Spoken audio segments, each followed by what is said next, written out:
Hi folks, good morning. My name is Ryan Riccardi. I identify as he, and I'm a public ally. My placement role, I just finished it at Kelly Strayhorn Theater. I served as programming assistant, and our administrative offices are actually at the Alloy Studios, so if anybody during lunch wants to check out what was once my cubicle, just talk to me. So most of my placement objectives focused on collecting patron data and coordinating and curating most of the theater's various events.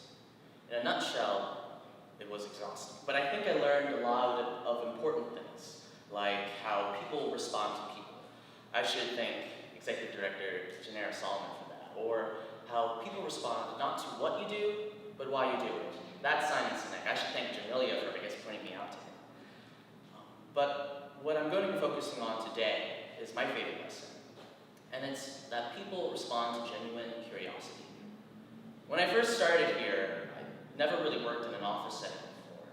I didn't know anything about the politics, or the protocol, or even how to make copies. And I certainly didn't know that in an artistic setting, you'd be working with a host of aesthetic, emotional, and communicative quirks. Like, for example, I remember really early on in placement, somebody had asked me about, did I process all the event surveys today? And I think I dodged the question saying, I wonder what's for lunch today.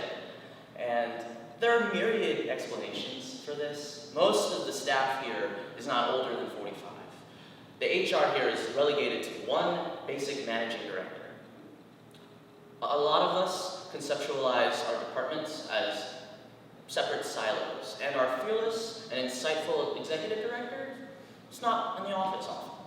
But whatever the explanation, I remember being really frustrated sometime in October, challenged by a culture, one that I willingly fed into, that merely expected projects to get completed, with little to no expectation as to how such a task should be completed, and very little constructive feedback when whatever what was done was deemed unsatisfactory. And I think it's all well and good that your colleagues, your supervisors, your trainers expect you to be trained, but that should never forego the opportunity for learning. If I've learned anything from TSP, from training, but especially placement, the best opportunity for professional development comes not from one person doing all the work. Two folks have to meet halfway.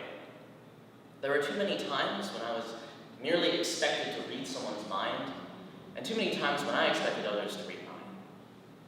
It's from this early sense of confusion and dissatisfaction that somebody from placement came up to me and told me about, can you help me understand? Apparently it was something that her father had taught her, but for kicks I looked it up on Google.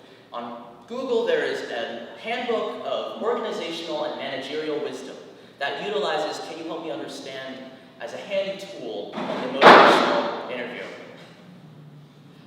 Essentially, what happens in Can You Help Me Understand is the ally, or I guess in this case my supervisor and myself, would meet halfway in a working situation. The ally asks, can you help me understand? And comfortably enables the listener to respond in feedback, priorities, perspectives, feelings, what have you. It's this motive to listen.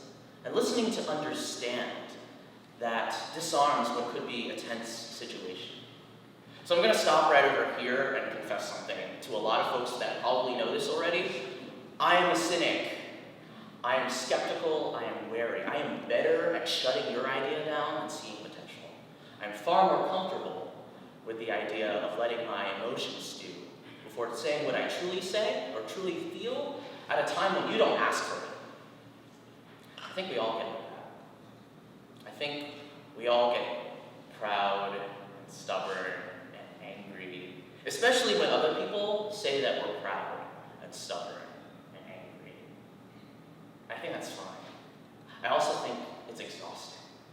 Initially, can you help me understand was more of like a coping mechanism, a quiet rebellion. You may even call it playing dumb, but I think somewhere down the line, the utility of the phrase changed. It genuinely meant something along the lines of, hey, I'm on board with this. So please, give me enough information so I can do the best that I can do. Or better yet, hey, I'm willing to learn.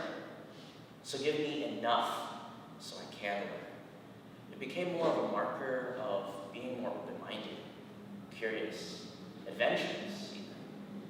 But most importantly, being a team player. I'll get into this intention of wanting to be, to learn. Wanting to earnestly learn wasn't instantaneous, but I guess it didn't matter when I got there. I wanted to learn. And it's not foolproof. Obviously, when you're working with your colleagues, or even yourself, you'll still expect mind reading. But it's in situations like these that I think less of it as a practical tool, less of it as a muscle that you're supposed to work on, and it gets better more and more you do it, but more as a way of thinking. Maybe even a value that you'd want to uphold and explore. Perhaps, can you help me understand is supplemental, maybe essential to the public ally's vetted value of continuous learning. Maybe it's, and I'm going to use a college word here because I really like it, like an epistemology, like a way of knowing, a way of learning. Recently we watched a TED Talk by Tara Sherry-Torres. She's the founder of Café Con Leche. And her talk was all about self-authorization, or giving yourself the permission to do what you can do and what you must do. What I'm saying here is a kind of corollary to it. It's no less self-authorizing to have others give you the permission to teach you. Rather, if you can acquire learning better, you can do better with that learning. Essentially, I guess my shtick here is we should all use "can you help me understand" more often. It's uncomfortable.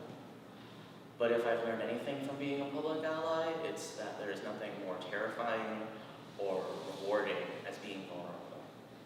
And part of that vulnerability is knowing that I know very little and that I must embrace change, even if it's not easy. Can you help me understand, to me, is the value of continuous learning incarnate.